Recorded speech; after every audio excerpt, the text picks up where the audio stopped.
नमस्कार दोस्तों। तो आज से हम क्लास 10th की जनरल साइंस स्टार्ट करने वाले हैं। उसका ही पहला चैप्टर हमने ले लिया जो कि है केमिकल रिएक्शंस एंड इक्वेशन।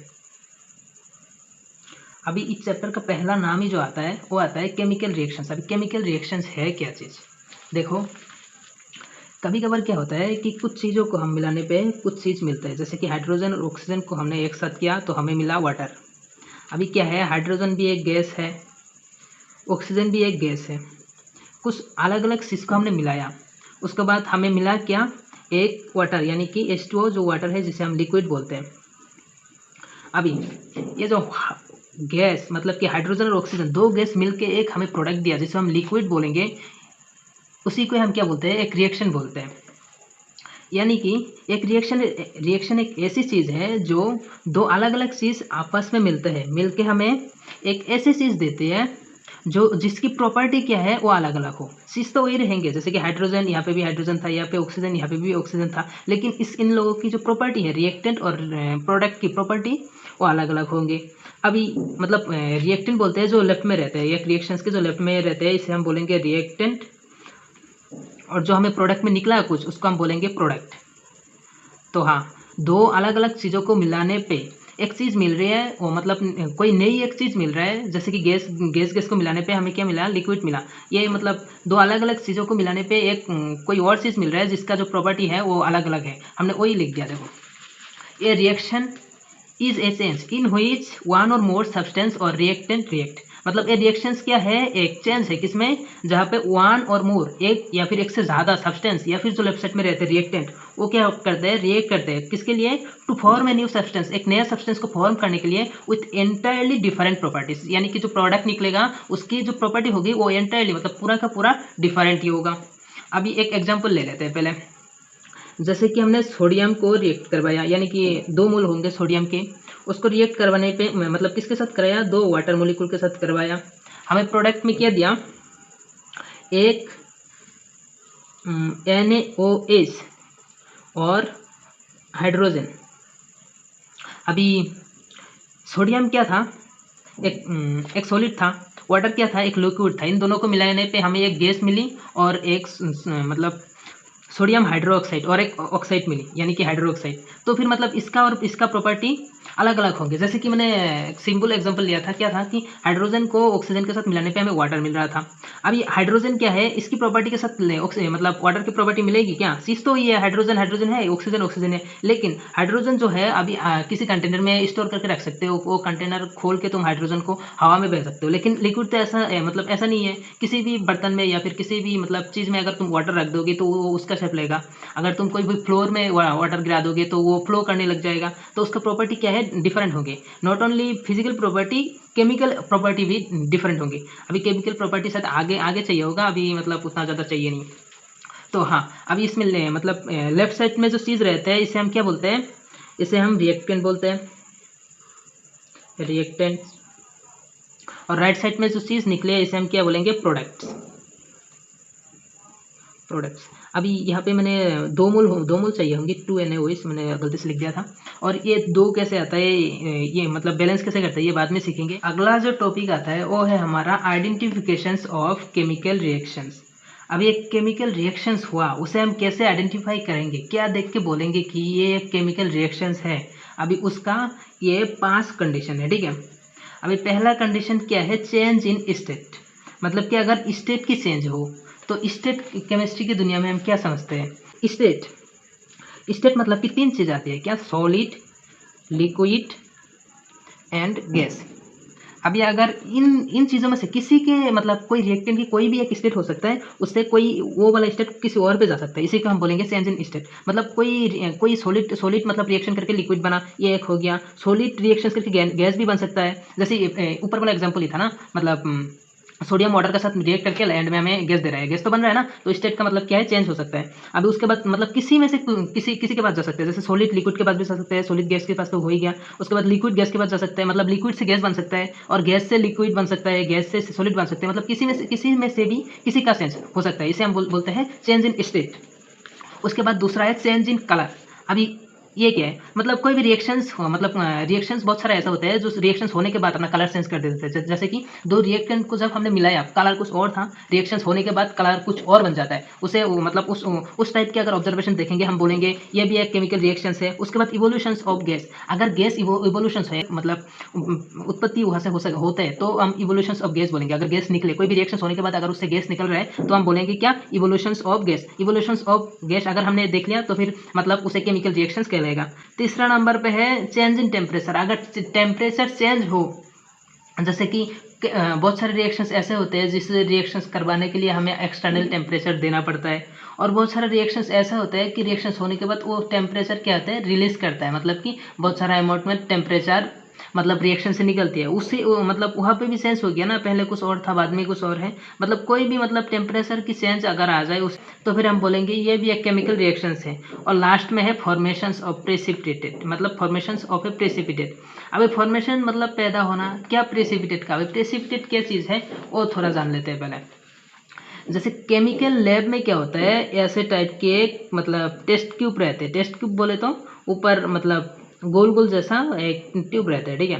इसमें हमें मतलब रिएक्शंस वगैरह करवाना होता है। जैसे कि कोई भी सॉल्ट डाल दिया, उसके साथ पानी दे दिया, मतलब सॉल्ट या फिर कुछ भी मतलब डालने के बाद उसके बाद पानी वगैरह दे के हीट वगैरह करके हम रिएक्शंस करवाते हैं। जब मतलब तुम 10th छोड़ के क्लास 11th या फिर 12th में जाओगे तब बहुत सारा प्रैक्टिकल आएंगे ऐसे।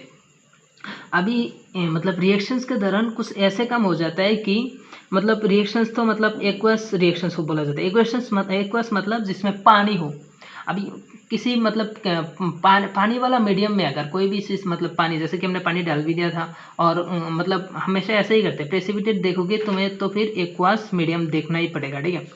अभी सॉल्ट वगैरह डालने के बाद, पानी वगैरह डालने के बाद मतलब रिएक्शंस होने के बाद कुछ ऐसे चीज़ होता है जो मतलब पानी में घुलता नहीं है, मतलब रिएक्शंस हो जाता है। अभी पानी के साथ जो हमने मतलब मिलाया था वो तो रिएक्शंस होके मतलब पूरा कुछ और चीज़ देना चाहिए। जो हमारा मतलब केमिकल रिएक्शंस का डेफिनेशन है वो तो वही बोलता है। लेकिन क्या होता है, कुछ चीज़ें मतलब रिएक्शंस होने के बाद ऐसे रहती है कि मतलब वो डिजोल्व नहीं होते। वो क्या होता है, मतलब रिएक्शंस होने के बाद पानी से ऊपर आ जाता है। ऊपर आने के बाद उसके बाद क्या होता है, एक मतलब सॉलिड या फिर कोई मतलब शीशे जैसा दिखता है या फिर बबल जैसा दिखता है, ऊपर आ जाता है ऐसे ऐसे करके। वो डिजोल्व नहीं, मतलब रिएक्शंस होने के बाद वो डूबता नहीं है। अभी इसी को हम बोलते हैं क्या, प्रेसिपिटेट। प्रेसिपिटेट मतलब ऐसे चीज़ जो इंसॉल्युबल होता है एक्वस सॉल्यूशंस में। मतलब रिएक्शंस होने के बाद एक्वस जो सॉल्यूशन बनता है वहाँ पे कुछ चीज़ मतलब इंसॉल्युबल होता है, उसे हम बोलते हैं क्या, प्रेसिपिटेट। अगर प्रेसिपिटेट दिखे मतलब प्रेसिपिटेट की फॉर्मेशंस हो तब हम क्या बोलेंगे, मतलब उसे केमिकल रिएक्शंस बोलेंगे। प्रेसिपिटेट मतलब क्या, जो पानी में डिजोल्व नहीं होता है। तुम लिख लेना, मतलब जो भी मतलब अपने अपने मुँह से आए और लिख लेना। मतलब प्रेसिपिटेट एक ऐसी चीज़ है जो पानी में इंसॉल्युबल होता है और मतलब टेस्ट ट्यूब के ऊपर आ जाता है, पानी के ऊपर मतलब पानी के सरफेस पे फ्लो करने लगता है, यानी या फिर सॉल्यूशंस के जो सरफेस पे फ्लो करने लगता है, वो डूबता नहीं है, ठीक है।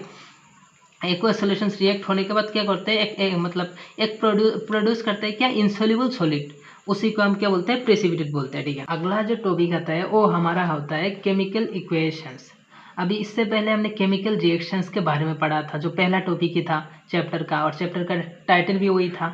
अभी उसी के साथ और एक मतलब टाइटल में और एक भी टर्म था, वो है केमिकल इक्वेशंस। अभी केमिकल इक्वेशंस है क्या, देखो कोई भी रिएक्शंस, जैसे कि हमने हाइड्रोजन ऑक्सीजन अभी वाटर मिला, मतलब इसका ये तो मतलब ये जो रिप्रेजेंटेशंस है इसे हम क्या बोलेंगे, मतलब केमिकल इक्वेशंस बोलेंगे। मतलब केमिकल रिएक्शंस को अगर हम उसके साइंटिफिक नोटेशन से अगर डिनोट कर दे तो उसे हम बोलते हैं क्या, केमिकल इक्वेशंस। जैसे कि यहाँ पे क्या था, हाइड्रोजन था, तुम सिंबल में लिख सकते हो हाइड्रोजन, प्लस में क्या था, ऑक्सीजन, उसके बाद हमें दिया है क्या, वाटर। अभी इसी को अगर हम सिंबल में रिप्रेजेंट करते हैं, जैसे कि हाइड्रोजन का सिंबल क्या है, H2 प्लस, ऑक्सीजन का सिंबल क्या है, O2, हमें दे क्या रहा है, वाटर, वाटर का सिंबल है H2O। अभी इसी को हम क्या बोलेंगे, केमिकल इक्वेशंस। यानी कि एक chemical equations is a symbolic representations, मतलब कि एक केमिकल इक्वेशंस क्या है, एक सिंबॉलिक रिप्रेजेंटेशन, सिंबल से हम रिप्रेजेंटेशंस करते हैं, मतलब रिप्रेजेंट करते हैं ऑफ ए केमिकल रिएक्शंस। ये था ना ये केमिकल रिएक्शंस, उसके उसमें उसको अगर हम सिंबल से अगर रिप्रेजेंट कर दें तो ये वही हमारा बन जाता है क्या, एक केमिकल इक्वेशंस। जैसे कि CH4 + 2O2, मतलब कि मीथेन के साथ 2 ऑक्सीजन की मॉलिक्यूल को अगर हम मिला दें तो फिर हमें क्या मिलता है, carbon dioxide plus 2 water molecule मिलता है। अगेन ये मतलब 2 कैसे आया, यहाँ पे 2 कैसे आया, ये बैलेंसिंग में सीखेंगे कि रिएक्शंस कैसे बनाते हैं, वो भी बैलेंसिंग के पे मतलब जब आएंगे तब सीखेंगे, ठीक है। अभी इसमें ज़्यादा फोकस करने की जरूरत नहीं है। अभी इसी को हम क्या लिख सकते हैं, और एक लिख सकते हैं, ये तो था क्या, केमिकल इक्वेशंस, ठीक है। इसी को तो हम केमिकल इक्वेशंस बोल देंगे, लेकिन इसी को हम वर्ड से भी लिख सकते हैं। क्या था मतलब ये जो पहला जो मतलब CH4 है इसे हम मीथेन बोलते हैं, ठीक है। ये भी चैप्टर 4 में ही सीखेंगे कि कौन सा मीथेन होता है, कौन सा इथेन होता है, मतलब ऑर्गेनिक चैप्टर होगा। उसके बाद ये O2 मतलब क्या, ऑक्सीजन, तो इसका नाम हो गया ऑक्सीजन। हमें दे क्या रहा था, मतलब कार्बन डाइऑक्साइड, कार्बन एक तो कार्बन डाई मतलब 2 कार्बन डाइऑक्साइड, साथ ही साथ प्लस हमें दे रहा था क्या, वाटर। इसको हम क्या बोलेंगे, वर्ड इक्वेशंस, यानी कि इसका मतलब सिंबल से अगर रिप्रेजेंट करें तो इसे हम केमिकल इक्वेशंस बोलेंगे। अगर हम किसी को मतलब वर्ड से डिनोट करें तो फिर उसे हम क्या बोलेंगे, वर्ड इक्वेशन। अभी क्या है, अगला टॉपिक आता है जो बैलेंसिंग के ऊपर बेस्ड है, यानी कि बैलेंस मतलब इक्वेशंस को कैसे बैलेंस करता है इक्वेशंस, उसका बैलेंसिंग का इंपॉर्टेंस क्या है वो आता है। उससे पहले मतलब मैं सोचा कि थोड़ा सा ये सिंबल के बारे में, उसकी बैलेंसिंग के बारे में समझा दूँ, क्योंकि बैलेंसिंग में ये बहुत ही ज़रूरी होगी, मतलब चाहिए होगी। ये वैसे क्लास 9th में ही पढ़ के आते हैं लोग, लेकिन मैं पहला वीडियो बना रहा हूँ तो मतलब सोचा कि एक बार डिस्कस ही कर दूँ। अभी क्या होता है हमारी मतलब केमिस्ट्री में अगर कोई भी रिएक्शंस लिखना होता है तो फिर क्लास 10th के लिए तुम्हें मतलब 20 एलिमेंट्स याद रखने होते हैं। वैसे एलिमेंट क्या है ये तो मतलब ये इन सब चीज़ों में तो उस चीज़ों को हम क्लास मतलब चैप्टर 5 में पढ़ेंगे, जो कि मतलब एकदम केमिस्ट्री के एकदम एंड में है, क्लास 10th में। अभी क्या है, हमें मतलब जो पीरियोडिक टेबल है उसमें से 20 एलिमेंट्स हमें याद रखने होंगे। जैसे कि पहला आता है हाइड्रोजन से लेके कैल्शियम तक 10th के लिए। अभी इसी को मतलब सीरियली याद रखने होंगे, जैसे कि नंबर भी, जैसे कौन सा एलिमेंट कौन से नंबर पे आते हैं। जैसे कि पहले है हाइड्रोजन, उसके बाद helium, lithium, beryllium, boron, carbon, nitrogen, oxygen, fluorine, neon, sodium, magnesium, aluminium, silicon, phosphorus, sulphur, chlorine, argon, potassium, calcium. इन 20 एलिमेंट को तो वैलेंसी हमें डायरेक्ट मतलब निकलना आना चाहिए, उसके बाद भी हमें एक्सटर्नल मतलब कुछ एलिमेंट की बैलेंसिया में याद रखना होगा। अभी इसको क्या है डायरेक्टली याद कर सकते हो, हाइड्रोजन से लेके जैसे मैंने पढ़ा था उससे कैल्शियम तक डायरेक्टली, और उसके बाद गिन के तुम निकल सकते हो कौन कौन से नंबर पे आते हैं, क्योंकि जिस एलिमेंट का जितना सीरियल नंबर है उसके पास उतना ही क्या होगा, इलेक्ट्रॉन्स होगा, और वही हमें मतलब चाहिए होगा। अभी एलिमेंट में मतलब जिसके पास जो सीरियल नंबर है उसके पास उतने ही इलेक्ट्रॉन है। अभी उस इलेक्ट्रॉन को क्या है हम मतलब 4 सेल में मतलब पुट करते हैं, मतलब फिल करते हैं। जैसे कि हमारे पास 4 सेल होते हैं, K, L, M, N। इन चारों सेल में क्या है, हमें एलिमेंट की इलेक्ट्रॉन जो है उसको हम क्या करते हैं, फिल करते हैं। अभी कोई भी एलिमेंट ले लो, जैसे कि हमने मैग्नीशियम लिया, ठीक है। मैग्नीशियम किस में आता है, 12 नंबर पे आता है, ये नोट करने वाली बात है, ठीक है। मैग्नीशियम लिया हमने, इसका मतलब हर चीज़ का एक मतलब सिंबल भी होता है, जैसे कि हाइड्रोजन के एस, हीलियम की एसी, ऐसे इस टाइप से मतलब सारे सिंबल भी हमें याद रखने होंगे। अभी मैग्नीशियम की जो सिंबल होते हैं वो होता है Mg। अभी ये आता है कितने नंबर पे, 12 नंबर पे। अभी हम क्या करेंगे, मतलब इन चारों सेल में इस इलेक्ट्रॉन को पुट करेंगे और एंड में जो बचेगा वही हमें बैलेंस देगा, ठीक है। अभी K सेल जो है इसमें मैक्सिमम 2 इलेक्ट्रॉन्स हम पुट कर सकते हैं। उसके बाद L में भी 8, M में भी 8 एंड N में भी 8। इन तीनों में से 8 इलेक्ट्रॉन पुट कर सकते हैं, मतलब फिल कर सकते हैं, और K में 2 इलेक्ट्रॉन्स। अभी मैग्नीशियम के पास कितने हैं, मतलब 12 नंबर पे है तो 12 इलेक्ट्रॉन। अभी इस 12 इलेक्ट्रॉन को हम कैसे मतलब सेल में फिल करेंगे और बैलेंस निकालेंगे, वो देखो पहले। 12 इलेक्ट्रॉन है, पहले सेल में कितना जाता है, के में जाता है 2, तो 2 हमने इलेक्ट्रॉन दे दिए। उसके बाद एल सेल में जाता है कितने, 8, तो 8 दे दिया। अभी हमारे पास बचा कितना? पहली बात तो मैग्नीशियम के पास था 12 इलेक्ट्रॉन, हमने एक में 2 फिल किया, एक में 8 फिल किया, हमारे पास खत्म होकर 12 से अगर 2 और 8 10 चला गए, बाकी कितना बचा? 2। तो एंड में हम 2 लिख लेंगे। अभी जो शेल है मतलब कि ये तो के गया, इसके बाद एल गया, उसके बाद एम में 2 इलेक्ट्रॉन ही फिल कर पाए हमने।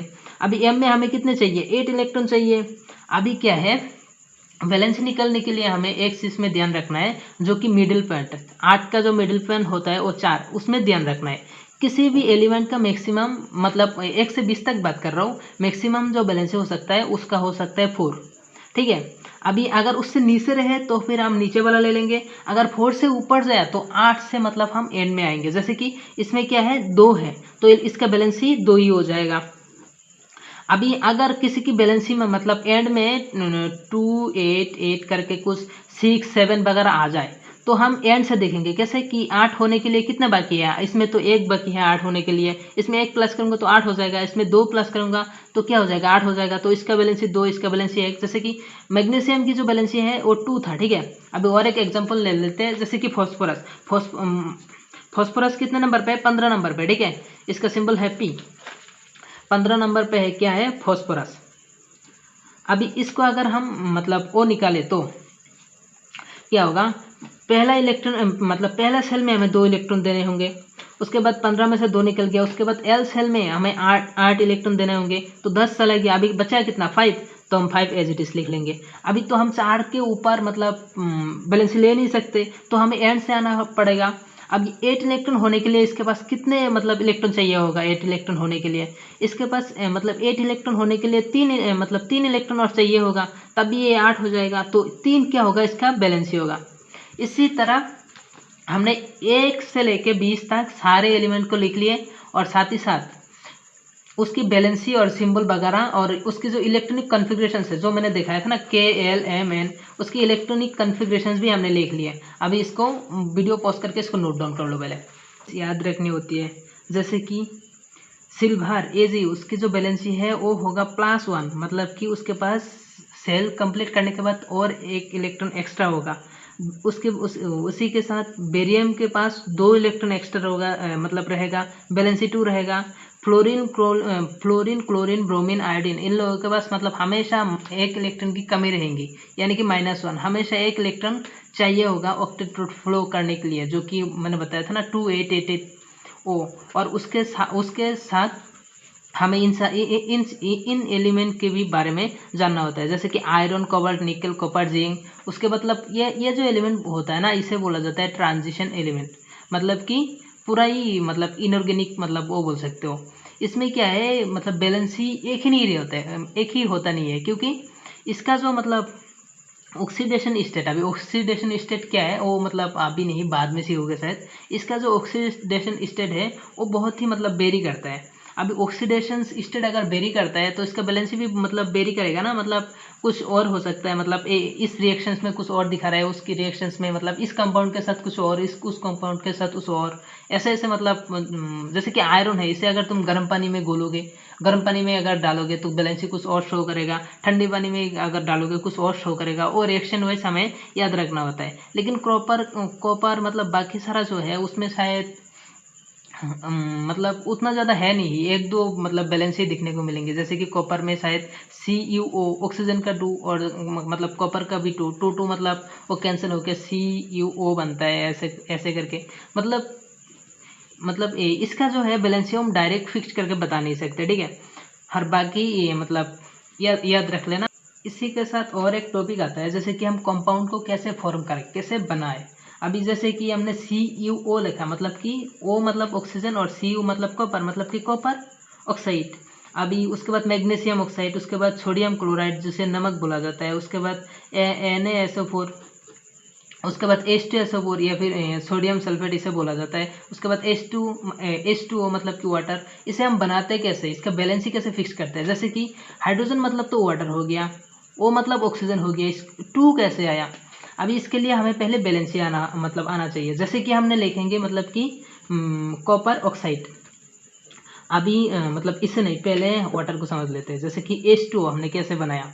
अभी ये जो वाटर होता है मतलब वाटर बनता है क्या, हाइड्रोजन और ऑक्सीजन मतलब मिलके। अभी पहली बात तो हाइड्रोजन और ऑक्सीजन हमने लिख लिए। अभी इन दोनों का हमें बैलेंसी याद होना चाहिए। अभी ऑक्सीजन मतलब हाइड्रोजन की जो बैलेंसी है वो है 1, ऑक्सीजन की जो बैलेंसी है वो है -2। मतलब कि माइनस अभी लिखने के लिए मतलब कंपाउंड में लिखने के लिए ज़रूरत नहीं है, लेकिन बाद में हमें कंसेप्ट के लिए बहुत ही मतलब ज़रूरत होती है। अभी हाइड्रोजन की जो बैलेंसी है वो होते हैं 1 और ऑक्सीजन की बैलेंसी होती है 2।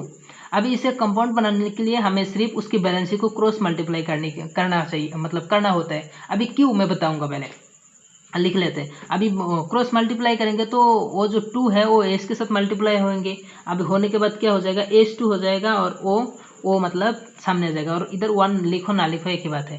अभी इस 2 को सामने नहीं लिख सकते, अगर सामने लिख दिए तो वो मोल्स कहलाएगा, मोल्स। नाइन्थ में शायद पढ़ के आए हो, उसे मोल्स बोला जाता है। उससे मतलब इसके नीचे मतलब अगर ऐसे लिखते हैं तो इसे हम बोलते हैं मोलिकुल, जैसे कि हाइड्रोजन के 2 मोलिकुल और ऑक्सीजन के 1 मोलिकुल। अभी ये लिखते क्यों है, अभी क्या है, हमें एटम की जो स्ट्रक्चर मतलब उसे हमें मतलब समझना चाहिए, मतलब समझना होगा पहले के लिए। अभी क्या है, एक एटम मतलब कोई भी एलिमेंट ले लो, उसके पास मतलब एक रूल होता है, यानी कि एटम की एक स्ट्रक्चर होते हैं। जैसे कि ये एक न्यूक्लियस हो गया। अभी इसके चारों तरफ क्या होता है, शेल रहते हैं। जैसे कि मैंने बताया था ना, पहले शेल के नाम होता है के, उसके बाद आता है क्या, एल, उसके बाद आता है एम। अभी अगर ये मतलब हाइड्रोजन की एटम हुआ तो फिर बीच में तो न्यूक्लियस रहेंगे जिसमें प्लस चार्ज रहेगा। उसके बाद हाइड्रोजन के पास कितने इलेक्ट्रॉन होते हैं, एक। तो सेल में हम पहला सेल में हमारे पास 2 इलेक्ट्रॉन होता है, तो उसके पास तो एक ही इलेक्ट्रॉन है, तो फिर उसके पास सिर्फ पहला शेल आएगा, यानी कि के शेल में क्या है, उसके 1 इलेक्ट्रॉन है, ठीक है। सिमिलरली अगर हम ऑक्सीजन के लिए समझे, ऑक्सीजन मतलब ऑक्सीजन क्या है, उसके पास कितने इलेक्ट्रॉन है, 8 इलेक्ट्रॉन है। तो फिर 2 और 6, 2 शेल तो आएगा ही, तो हम 2 शेल बना लेते हैं। पहले तो इधर प्लस आ जाएगा, उसके बाद पहला सेल जो के, उसके बाद आ जाएगा दूसरा सेल जिसका नाम है एल। अभी के सेल में 2 इलेक्ट्रॉन जाएगा, ऑक्सीजन के पास 8 इलेक्ट्रॉन थे, और भी 6 इलेक्ट्रॉन बचा है, तो 6 इलेक्ट्रॉन हमारे पास ऐसे ऐसे हो जाएगा। अभी क्या है, ऑक्टेट रूल मतलब फ्लो करने के लिए इसके पास 2 इलेक्ट्रॉन और चाहिए, इसीलिए चाहिए मतलब एंड वाले शेल में, और 8 इलेक्ट्रॉन होने के लिए इसके पास 2 इलेक्ट्रॉन चाहिए, जिसे हम बोलेंगे मतलब -2 इसकी बैलेंसी है, 2 इलेक्ट्रॉन चाहिए इसे। और इसके पास भी 1 इलेक्ट्रॉन चाहिए। अभी मतलब बात तो यह है कि दोनों ही नॉन मेटल है, लेकिन हाइड्रोजन क्या करता है, कभी मतलब वो हाइड्रोजन और कार्बन ये सब मतलब ऐसे एलिमेंट होते हैं जो मतलब इलेक्ट्रॉन उसके चाहिए भी होता है, मतलब पहले से ही मतलब जो ये शेल है, इसको कंप्लीट होने के लिए 1 इलेक्ट्रॉन चाहिए भी है। और अगर तुम ऐसे भी देखो कि इस शेल में उसके पास 1 ही इलेक्ट्रॉन और एक्स्ट्रा है, मतलब कि ये तो न्यूक्लियस हो गया, उसके बाद उसके पास 1 इलेक्ट्रॉन है, मतलब कि शेल में पहले शेल में 1 इलेक्ट्रॉन हो गया ना, वो बैलेंस बोला जाता है कि उस शेल में 1 इलेक्ट्रॉन है। मतलब कि तुम बोल सकते हो इसे, ये मेटल के काम भी करता है, नॉन मेटल का भी काम करता है, ठीक है। अभी क्या हो गया, इसको हम कंपाउंड कैसे बनाएंगे, पहली बात तो हमें किसमें मतलब इसमें 2 इलेक्ट्रॉन चाहिए, जिसका से मतलब कंपाउंड का नाम देखो, जैसे कि H2O। अभी ये मीन क्या करता है कि हाइड्रोजन के साथ ऑक्सीजन को बॉन्ड मतलब ऑक्सीजन को कंपाउंड बनाने के लिए 2 हाइड्रोजन मॉलिक्यूल का ज़रूरत होती है। अभी कैसे, जैसे कि ये ऑक्सीजन हो गया, इसके पास कितने इलेक्ट्रॉन है, 8, यानी कि 8 नंबर पे आता है। पहले में तो 2 हो गया, उसके बाद बचा क्या, पहले सेल में 2 चला गया, ये कंप्लीट हो गया, ठीक है। बाकी में 6 इलेक्ट्रॉन, तो फिर इसके मतलब चारों तरफ कितने इलेक्ट्रॉन्स होंगे, 6, यानी कि तुम इधर 2 लिख दो, इधर भी 2 लिख दो। अभी इधर 2 लिख दो, या फिर ऐसे लिखो, इधर 1 इधर 1। अभी मतलब 8 होने के लिए और कितने इलेक्ट्रॉन चाहिए होंगे, अभी और भी मतलब 2 इलेक्ट्रॉन चाहिए होंगे। अभी ये जो 2 इलेक्ट्रॉन है ना, ये क्या करता है, 2 हाइड्रोजन से लेते हैं। जैसे कि ये हाइड्रोजन में एक मतलब इसमें 1 इलेक्ट्रॉन होगा और यहाँ पे 1 इलेक्ट्रॉन होगा, ये करेगा कि ये अपना 1 इलेक्ट्रॉन दे देगा, ये हाइड्रोजन ये भी अपना 1 इलेक्ट्रॉन ऐसे दे करके इसका 8 मतलब जो इलेक्ट्रॉन है उसे कंप्लीट कर देगा। इस तरह से बनता है कंपाउंड। अभी हमें उसमें मतलब घूम फिर की मतलब निकलने की कोई ज़रूरत नहीं है। हम क्या करेंगे, पहले तो बैलेंस लिखेंगे, उसके बाद उन दोनों को मतलब एलिमेंट के साथ उसकी बैलेंस को मतलब क्रॉस मल्टीप्लाई कर देंगे, वही हमारा कंपाउंड बन जाएगा। अभी सेम मतलब बैलेंस आ जाए तो क्या हो जाएगा, देखो सेम बैलेंस जैसे कि कॉपर ऑक्साइड, ठीक है। अभी कॉपर ऑक्साइड ये तो मतलब ट्रांजिशन एलिमेंट है, इसे छोड़ो, तो मैग्नीशियम ऑक्साइड को ले लो, ठीक है, MgO। अभी Mg आता है 12 नंबर पे, जिसका बैलेंसी होता है Mg का होता है 2, ठीक है। +2 मतलब कि 12 नंबर पे आता है, पहला सेल कंप्लीट करता है, दूसरा सेल कंप्लीट करता है, तीसरे में 2 इलेक्ट्रॉन आ जाता है, ठीक है। उसके बाद ऑक्सीजन में 2 इलेक्ट्रॉन चाहिए होता है, जो कि हमने अभी देखा। अभी क्या है, एक प्लस है और एक माइनस है। मतलब तुम ऐसे भी देख सकते हो, ऐसे तो प्लस माइनस आपस में कैंसिल होता ही है, तुम ऐसे भी सोच सकते हो। तुम ऐसे भी देख सकते हो कि यहाँ पे हमारा मैग्नीशियम है, उसके पास क्या है, 2 इलेक्ट्रॉन, मतलब कि मैग्नीशियम के पास 2 इलेक्ट्रॉन है, ठीक है। और ऑक्सीजन के पास क्या है, पहले बात तो 6 इलेक्ट्रॉन्स है, 2 2 2 2 4 लिख लिया। अब यहाँ हमें और 2 इलेक्ट्रॉन चाहिए, तो और 2 इलेक्ट्रॉन अगर चाहिए तो ये मैग्नीशियम से, मतलब एक ही मैग्नीशियम की मॉलिक्यूल से इसका 2 इलेक्ट्रॉन कंप्लीट हो जाता है। जैसे कि मैग्नीशियम के पास 2 इलेक्ट्रॉन एक्स्ट्रा रहता है ना, 2 सेल कंप्लीट करने के बाद, वो 2 इलेक्ट्रॉन जो है वो डायरेक्टली, मतलब कि वो 2 इलेक्ट्रॉन जो है वो डायरेक्टली ऑक्सीजन को दे देते हैं। इसका मतलब और भी मॉलिक्यूल की कोई ज़रूरत नहीं है। और तुम मतलब कंपाउंड लिखते टाइम जल्दी में क्या कर सकते हो, इसका दो प्लस माइनस कैंसिल करके, या फिर मतलब आपस में काट करके तुम MgO लिख सकते हो, ठीक है। अभी स्टैंडर्ड करके हमें तो बैलेंस याद रखना है, और क्या है, हम ऐसे मतलब एक कंपाउंड बनाते हैं। अभी हमारा जो नेक्स्ट टॉपिक आएगा वो आएगा बैलेंसिंग के ऊपर, ठीक है। बैलेंस केमिकल रिएक्शंस, यानी कि बैलेंस हम क्यों करते हैं केमिकल रिएक्शंस को। तुम देखो, पहले हमने एक मतलब हाइड्रोजन मॉलिक्यूल लिया, और हमने एक ऑक्सीजन मॉलिक्यूल, मतलब 2 हाइड्रोजन मॉलिक्यूल और 2 हाइड्रोजन ऑक्सीजन मॉलिक्यूल लेके हमने क्या बनाया, एक वाटर बनाया। अभी वाटर, मतलब वाटर की जो केमिकल फार्मूला होता है ये होता है। अभी हाइड्रोजन इसमें क्या है, 2 है, इसमें भी 2 है। ऑक्सीजन इसमें 2 है लेकिन इसमें 1 है। तो इक्वेशंस का मतलब, तुम अगर किसी को घोलोगे, जैसे कि तुम पानी में अगर किसी की मतलब ब्लीचिंग पाउडर वगैरह, या फिर जो होता है ना एक घर में एक्सेल वगैरह, मतलब जो सर्फ वगैरह होता है, उसको अगर घोल दोगे तो वो थोड़ी ना, मतलब कहीं और घुस जाएगा। तुम्हारी मतलब जो वो होगा ना बाल्टी वगैरह, जो क्या क्या बोलता है, उसमें ही तो रहेगा ना सब कुछ। अभी हम जो रिएक्टेंट में डालें वो प्रोडक्ट में हमारे पास वो चीज़ सेम चीज़ मतलब होना चाहिए। लेकिन यहाँ पे क्या है, 2 हाइड्रोजन मॉलिक्यूल है, यहाँ पे 2 हाइड्रोजन मॉलिक्यूल, खत्म बात। लेकिन यहाँ पे 2 ऑक्सीजन मॉलिक्यूल, यहाँ पे 1, ये तो मतलब बैलेंस नहीं है। इसी को मतलब कंप्लीट करने के लिए हम क्या करते हैं, इसको बैलेंस करते हैं। जैसे कि इस केस में यहाँ पे 2 है, यहाँ पे 2 है, अच्छी बात। लेकिन यहाँ पे 2 है, यहाँ पे 1 है, तो यहाँ पे हम 2 दे देंगे, मतलब कि, और ये 2 होके क्या हो जाएगा, इस ऑक्सीजन के साथ हो जाएगा, ऑक्सीजन 2 हो जाएगा और हाइड्रोजन 4 हो जाएगा। और यहाँ पे ऑक्सीजन 2 था, यहाँ पे भी 2 है, तो ये ऑक्सीजन कंप्लीट हो गया। लेकिन हाइड्रोजन यहाँ पे 2 है, और यहाँ पे मतलब यहाँ पे 2 है, यहाँ पे 4 है, तो यहाँ पे हमें एक्स्ट्रा 2 लगाना पड़ेगा। इसीलिए 4 हाइड्रोजन हो गया, 2 इंटू 2 मतलब 4 हो गया। 2 ऑक्सीजन, 2 इंटू 1 ऑक्सीजन, यानी कि 2 ऑक्सीजन, तो फिर ये बैलेंस हो गया। अभी क्या है, एक इक्वेशंस को बैलेंस करने के लिए इसका मतलब यही एक लौता एप्लीकेशंस नहीं है, ठीक है। अभी क्लास 10th में सिर्फ हमें यही बताया गया है कि हम मतलब एक बैलेंस इक्वेशन, मतलब एक रिएक्शंस को हम बैलेंस करते हैं, ताकि उसकी मतलब लेफ्ट में जो मॉलिक्यूल रहे या फिर राइट में जो मॉलिक्यूल रहे, उसकी मतलब वो सेम हो जाए, या फिर उसकी मास मतलब सेम हो जाए। वैसे मास मतलब कि वही एक चीज़ बात है, मतलब मोल्स को ही मास बोलते हैं। तो मतलब मोल्स क्या होता है, given mass divided by molar mass. अभी मोलर मास तो फिक्स होता है, लेकिन मोल्स इज डायरेक्टली प्रोपोर्शनल। तो तुम ऐसे भी बोल सकते हो कि गिवन मास, जो हमें मास दिया होगा उसका ही उसका मतलब मोल्स होगा, यानी कि मोल्स मतलब अमाउंट होगा। तो लेकिन यही एक लोता इसका मतलब एप्लीकेशंस नहीं है कि बैलेंस हम क्यों करते हैं। देखो, हमने हाइड्रोजन के साथ ऑक्सीजन मिलाया, ठीक है, हमें वाटर मिला, और एप्लीकेशंस में फिल करवाना चाहता हूँ, ठीक है। अभी देखो, तुम एक चीज़ सोचो कि तुम अगर बाल्टी भर के पानी में थोड़ा सा नमक घोल दोगे, तो तुम्हारा वो पूरा पानी मतलब वो लगेगा क्या, मतलब कि क्या बोलते हैं ना, वो खट्टी वगैरह वो थोड़ी ना लगेगा। मतलब तुम अगर शुगर चीनी भी घोल दोगे, मतलब थोड़ा सा मतलब घोलोगे, तो वो पानी मीठी नहीं हो जाएगी, समझ रहे हो। उसके लिए हमें फिक्स्ड अमाउंट चाहिए, जैसे कि मतलब कि पानी की भी एक फिक्स्ड अमाउंट होना चाहिए, और चीनी की भी। उन दोनों को मिलाने के बाद जैसे हमें एक अच्छा ट्विस्ट आए या फिर अच्छा प्रोडक्ट बने। ठीक रिएक्शंस में ही ऐसा होता है, ठीक है। ये जो 2 लिखा है, ये क्या डोनेट करता है पता है, ये डोनेट करता है इसका मोल्स को, यानी कि मोल्स मतलब किसकी अमाउंट को। जैसे कि हमने हाइड्रोजन अगर थोड़ा सा लिया, ऑक्सीजन उसकी डबल अमाउंट लेने पड़ेंगे। तब अगर हम उन दोनों को एक साथ रिएक्ट करेंगे तो हमें वाटर मिलेगा, और मतलब कोई भी ऑक्सीजन या फिर कोई भी हम मतलब थोड़ा भी ऑक्सीजन और थोड़ा भी हाइड्रोजन हमें वेस्ट नहीं जाएगा। लेकिन तुम अगर बहुत सारा हाइड्रोजन दे रहे हो, ऑक्सीजन बहुत कम दे रहे हो, तो फिर तो कुछ ना कुछ मतलब ज़्यादा हाइड्रोजन हो जाएगा, और थोड़ा ऑक्सीजन थोड़ा हाइड्रोजन के साथ वाटर देके बाकी तुम्हारा मतलब जो हाइड्रोजन है वो रिएक्ट नहीं कर पाएगा, वो वैसे वेस्ट हो जाएगा। ठीक उसी तरह हाइड्रोजन अगर तुम कम दे रहे हो और ऑक्सीजन अगर ज़्यादा दे रहे हो, लेकिन तब भी तो मतलब रिएक्शन फुलफिल नहीं होगा ना, कुछ प्रोडक्ट बच जाएंगे जिसको हम लिमिटिंग रिएजेंट बोलेंगे क्लास 11 में।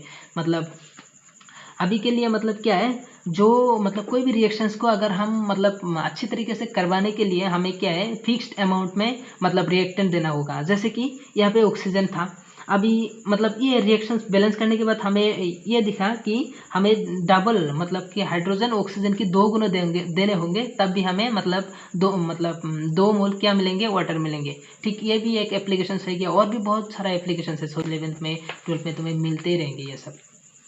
ठीक है, अभी आते हैं हमारे पास मतलब बैलेंस इक्वेशंस। ये तो मैंने बैलेंस क्यों करते हैं और बैलेंसिंग क्या होता है ये तो मैंने बता दिया कि हमने मतलब रिएक्टेंट की जो मॉलिक्यूल्स है उसका मतलब प्रोडक्ट के मॉलिक्यूल के साथ हमें इक्वल करना होता है, इसीलिए हम क्या बोलते हैं इसे मतलब बैलेंस, इसी का हम क्या बोलते हैं, बैलेंस्ड केमिकल रिएक्शंस बोलते हैं। ठीक है, वही अभी डेफिनेशंस को एक बार पढ़ लेते हैं। ये balanced chemical reactions is that in which the total number of atoms of each element, मतलब कि एक मतलब आर क्या है, इक्वल है। A balance chemical reactions is that in which the total number of atoms of each elements are equal on both sides of the equations. मतलब कि एक बैलेंस केमिकल रिएक्शंस मतलब क्या होता है, the total number of atoms of each element, मतलब कि जितने भी एटम्स हो वो उसकी मतलब सारे जो मतलब एटम है उसकी जो मोलिकुल है, जो एटम है वो क्या है, इक्वल होना चाहिए। मतलब कि ऑन बोथ साइड्स, दोनों साइड में। जैसे कि इधर क्या है, 4 हाइड्रोजन है तो इधर भी हमें 4 हाइड्रोजन होने पड़ेंगे। यहाँ पे भी 2 ऑक्सीजन है, ये 2 और ये ऑक्सीजन, यहाँ पे 1 और यहाँ पे 2, 1 और 2 मतलब मल्टीप्लाई करके हो जाएगा ना 2, और ये 2 और ये 2 हमें मतलब इक्वल होना चाहिए कि बोथ साइड, मतलब कि जो लेफ्ट साइड में के रिएक्शंस की लेफ्ट साइड होते हैं और राइट साइड होते हैं, दोनों साइड में हमें क्या होंगे, इक्वल होने पड़ेंगे। अभी एक एग्जाम्पल लिख लो इसे, जिसे कि हमने लिया था इससे पहले शायद CH4, उसके बाद 2O2, हमें क्या मिलेंगे, मतलब कार्बन डाइऑक्साइड प्लस H2O यानी कि वाटर। अभी अगेन हमने बैलेंसिंग मतलब होता है क्या, सिर्फ इसको समझा, इसको कैसे करता है, इसका मतलब इसका इम्पोर्टेंस क्या है वो हमने सीखे नहीं। मतलब इससे पहले एक एग्जांपल लेके ये टॉपिक को मतलब छोड़ते हैं। ठीक है, इसमें तुम चेक करो कि ठीक है कि नहीं। अभी देखो, पहला एटम क्या है, कार्बन है। ठीक है, कार्बन लिख लो। उसके बाद दूसरा एटम क्या है, हाइड्रोजन, उसको लिख लो। तीसरे में क्या है, ऑक्सीजन। ठीक है, अभी यहाँ पे हाइड्रोजन कितने हैं, 4। ठीक है, हाइड्रोजन यहाँ पे कितने हैं, मतलब कार्बन कितने हैं, इसमें सिर्फ 1 है। हाइड्रोजन अभी के लिए कितना है, सिर्फ 4 है। अभी ये 2 बाद में देंगे। ठीक है, अभी के लिए मतलब ये सोरो कि ये हमने 2 नहीं लिखा कि मीथेन को ऑक्सीजन के साथ रिएक्ट करवाने के बाद हमें मिल रहा है क्या, मतलब वाटर मिल रहा है, या फिर लिख ही लो, बाद में सीखेंगे अच्छे से। उसके बाद ऑक्सीजन कितने हैं, 2 और 2 4, यानी कि ऑक्सीजन 4। राइट साइड में देखो, यहाँ पे भी कार्बन, यहाँ पे हाइड्रोजन, यहाँ पे ऑक्सीजन। कार्बन कितने हैं, पूरे प्रोडक्ट में 1 ही कार्बन है।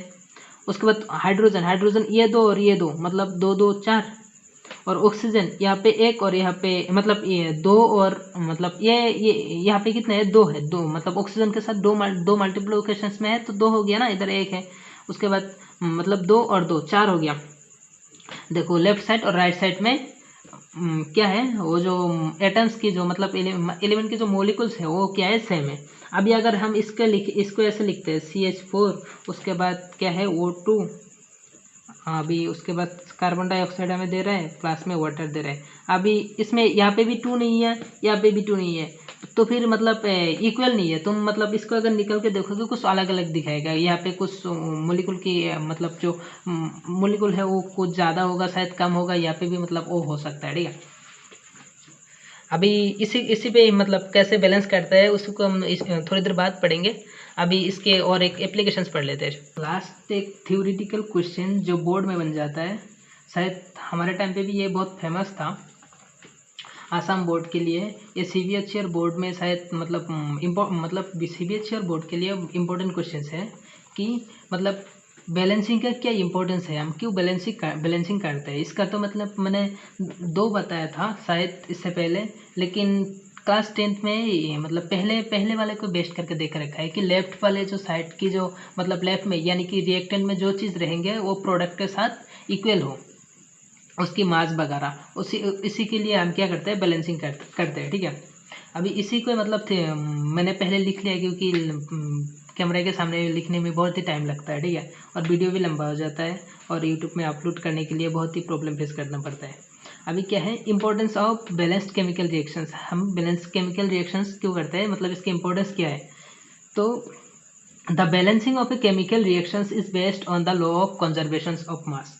अभी law of conservation of mass मतलब क्या है, देखो लॉ ऑफ कंजर्वेशन उसके साथ कुछ भी लगा दे, मास लगवा दे, एनर्जी लगवा दे, कुछ भी लगवा दे, उसका मीनिंग एक ही होता है कि कोई भी एनर्जी कोई भी मास को हम कभी भी मतलब पैदा या फिर क्रिएट नहीं कर सकते और उसको हम मतलब डिस्ट्रॉय भी नहीं कर सकते। अभी पहली बात तो एक रिएक्शंस हो रही थी, उसके पास कुछ रिएक्टेंट था, हमें प्रोडक्ट मिला। ठीक है, अभी अगर हम जैसे हमने एग्जांपल लिया था हाइड्रोजन के साथ ऑक्सीजन को हमने वाटर मिला। ठीक है, अभी जब हमने बैलेंस किया था यहाँ पे 2 आया था और यहाँ पे 2 आया था, इसका मतलब क्या है, हमें मतलब हाइड्रोजन जो है उसको डबल अमाउंट में देना होगा, मतलब 2 मॉलिक्यूल्स क्या बनाने के लिए, वाटर बनाने के लिए। ठीक है, आगे अभी अगर हम ज़्यादा ना दें मतलब कि उसके अमाउंट इसकी जो मास तो होगा ना, मतलब कोई भी मतलब ग्राम में मतलब जिसमें भी लेते हो उसका तो मास तो होगा ना, उसको अगर हम मतलब 2 मोल नहीं दे के उसको कम कर देते हैं तब क्या हो जाता है, मतलब कि थोड़ा सा ऑक्सीजन बच जाएगा। वो ऑक्सीजन को मतलब उसको तो हम खराब नहीं बोलेंगे। ठीक है, तो अभी मतलब इसी को ही मतलब इसी के लिए क्या बोलता है, हमारा बैलेंसिंग जो होता है वो जरूरी होता है। अभी तो क्या बोला था, the balancing of a chemical reaction is based on the law of conservation of mass, मतलब mass. Law of conservation of mass क्या क्या कहता है कि मास को हम कभी भी क्रिएट नहीं कर सकते और डिस्ट्रॉय नहीं कर सकते। ठीक है, तो according to the law of conservation of mass, law of conservation of mass, mass can neither be created and nor be destroyed during a chemical reactions. Chemical reactions के दौरान हम किसी भी चीज़ के मतलब कि कोई भी एटम्स या फिर मॉलिक्यूल्स के मास को हम क्या नहीं कर सकते, क्रिएट भी नहीं कर सकते, डिस्ट्रॉय भी नहीं कर सकते। ठीक है, in the same way the number of atoms of each element remain the same before and after reactions, यानी कि रिएक्शंस के पहले और रिएक्शंस के बाद जो नंबर ऑफ एलिमेंट है वो सेम रहना चाहिए। सेम होगा मतलब रिएक्शंस के पहले और रिएक्शंस के बाद भी जो मतलब रिएक्शंस करने में जो जो जो एलिमेंट है वो हमेशा दोनों साइड क्या क्या रहेंगे, इक्वल रहेंगे, सेम रहेंगे। यही है इसका मतलब सिंपल सा बात है जो एप्लीकेशंस। ठीक है, वीडियो बहुत ही लंबा हो गया, इसी के साथ आज के लिए यहाँ पे रुकते हैं। जो कल वाला टॉपिक होगा उसमें शायद मतलब उसमें हम बैलेंस कैसे करते हैं उससे सीखेंगे, उसके बाद मतलब आगे जो रिएक्शंस के टाइप्स वगैरह आ जाएंगे। इसी के साथ आज की वीडियो यहाँ पे रुकते हैं, मिलेंगे किसी और वीडियो में किसी और टॉपिक के साथ, तब तक के लिए बाय बाय। मेरा ये चैनल सब्सक्राइब करें और मेरे हर अपडेट आपको मिले इसके लिए बेल आइकन जरूर दबाइएगा।